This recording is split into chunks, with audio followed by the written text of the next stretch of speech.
Hi there. Hiya. Hi, we're Deuce Charger and we're going to do a little interview now for Jungle Drum and Bass. So Brenton has sent us some questions which we've got down here. We're going to read them through and then give you our answers. Should we go for it? That's it. All right.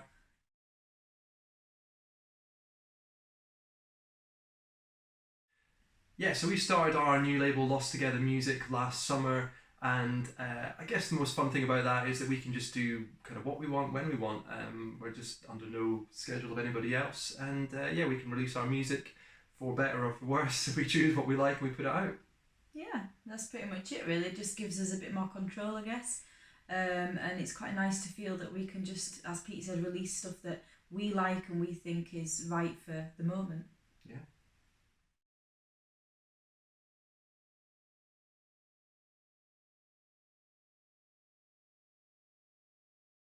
Well, first of all, I obviously have to say thank you very much for the compliment on the vocals. That's very kind. Yeah. It's my kind of track to sort of sing and get into. I like that kind of throat voice, funky kind of vocal, I suppose, with a bit of attitude as well, which is great. I really enjoy getting into that kind of zone with vocals where I've got a bit of a character to play, I suppose. So I really enjoyed recording the vocal for that song. But in terms of how it came about and how long it took to write, it kind of came around about 4 months ago, roughly, we think. Yeah, I think so. Yeah, so about 4 months ago, and I guess this is another thing which is great about having your own label. You know, we wrote the track, loved it, we could just get ready to release it, and we didn't have any hold-ups. So yeah, it was a fun track to do. Came about pretty quickly. Production-wise, one of the fun things to do was we kind of in the verse took a whole bunch of like tropical world music drum samples and kind of messed them around and overlaid them. So it's got a nice halftime, quite summery type of tropical groove. And then it's got a jungle break in the intro, and then the drop is more kind of straight ahead drum and bass. So it's nice to kind of mix up those rhythms, keep it really melodic. Yeah, and I just think it's pretty indicative of kind of what we do best, I reckon. Yeah, I'd say so. Glad you all like it.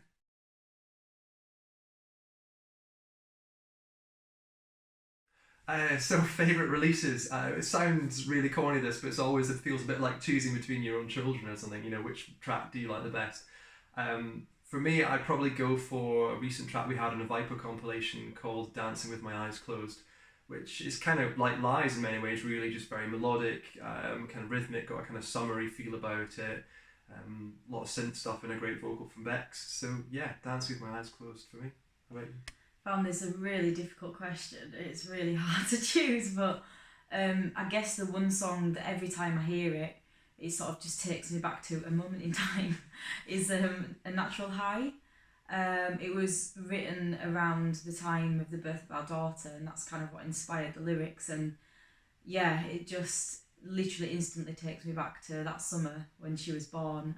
So it's quite special, I guess, in that way. So I'd probably say Natural High.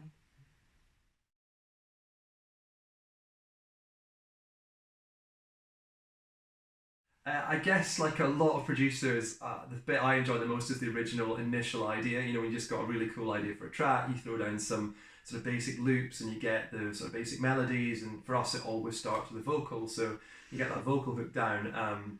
That initial excitement's the bit that I really enjoy the most. Then spending hours and hours and hours, you know, choosing all the sounds and really mixing it and developing it, not so much. So probably the first thing. Yeah. Yeah, and in terms of what keeps us going, it's probably wanting to see the end result of all that hard work. Yeah, I think this kind of what's so important is to try and capture that magic of the original idea. So really, you know, not overwork it. Yeah, and you know you're onto a good thing when you get to the finished mix, when it still has that initial magic, and you can kind of forget about the hours and hours that you've put into it and slaved over it, and just enjoy it for what it is. So yeah, that's probably it.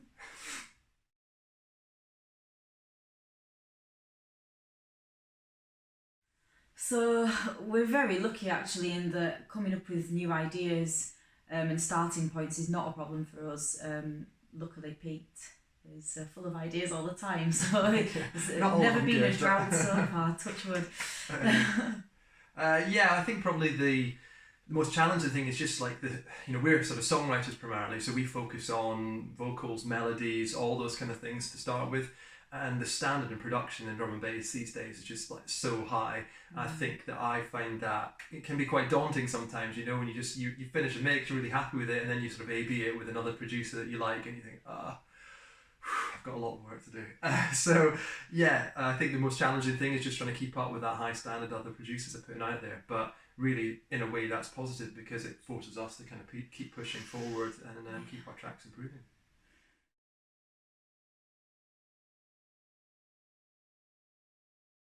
Right, well, I guess this could be a really long answer.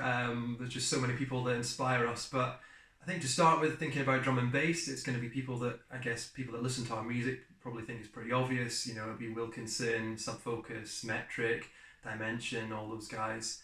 But really, our influences are kind of a lot outside of drum and bass as well. We both, I guess, when we first got together and got to know each other, we were listening to a lot of electronic music like Daft Punk, Royksop, Air, sort of early 2000s kind of electronic music. And that was a starting point, but really it goes so much more into stuff like Depeche Mode, Kraftwerk. Yeah, a lot of 80s influence as well, really, I suppose. A lot of 80s influences, yeah. I don't know if we should admit that, but... I know, it's all good. Yeah, a whole bunch of stuff, just like anybody else. Anything that's exciting, I guess, that catches our ear is going to make it into a track in one way or another. And I think we just believe in trying to spread the influences as much as possible. We don't want to just sound like, you know, a pale imitation of someone else. We want to sound like our own thing and bring something new to the table.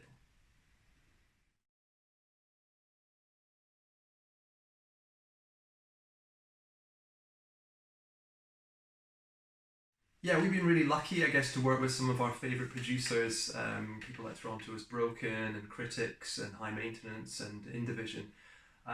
So if we're going to collaborate with someone else, I think the first thing I probably want to work with some of the influences we mentioned earlier just to learn some stuff. But really, I think what would be the most interesting thing for us would be to work with someone like Justice. I think we're both still find that first album just absolutely amazing. It's just, I don't really understand how you go about putting together music like that. So I love it so much. I just love to sit in a studio with those guys and go like, how did you make Genesis? You know, where do you even start? Yeah, I think that's it. You know, you can listen to a lot of tunes and you think, okay, I can kind of see what you're doing, and I like this or like that or whatever.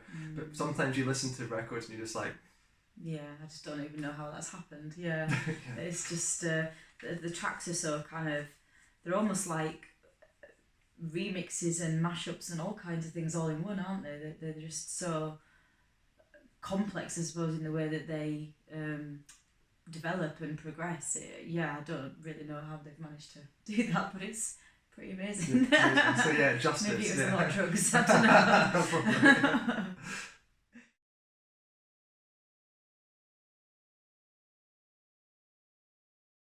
It's a really tough question, this. We've just been kind of working out how to answer it.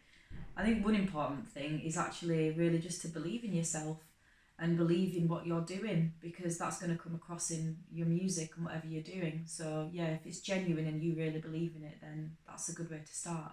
Yeah, definitely. I think first of all, just educate yourself, you know, like listen to as many producers, artists as you can, and not just in drum and bass, obviously across all genres, and really just have a go. And I think a lot of people feel quite intimidated by the idea of making music, producing music. You know, they'll download Ableton or Cubase or something and just sit and stare at a blank screen and think, well, how do I even get started? But I mean, we've thought this is really going to age me, but I mean, I first started using a Tascam 4-track tape machine, and it was just trial and error, you know. And showing your age. But you know, a lot of those tunes were dreadful, but you gradually you learn. So you know, it should be fun. You know, I think people should just get involved, enjoy the process, and really kind of look for what's unique about what they do. You know, stick, like Becky says, believe in yourself and believe in your own ideas. Don't just try and rip other people off. Obviously, you've got to learn, but yeah, just do what you do best, find your own voice, and you know, everything will come together if you persevere, I guess.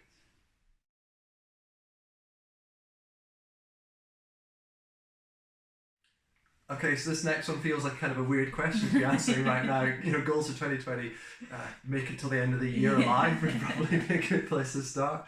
But seriously, I think we got a whole bunch of new tracks ready. We've been working on more stuff. I guess the coronavirus, one of the kind of positives of that is having time to think more about stuff and try ideas out and try new things. So there's going to be a whole bunch of new releases from us. Yeah, I don't know what else. That's it. Carry on with our podcast that comes out every month.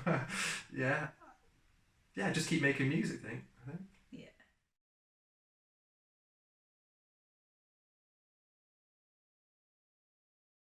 Yeah, so thanks very much for watching the interview. Thanks to Brenton, Alina, and everyone at Jungle Drum and Bass for supporting us.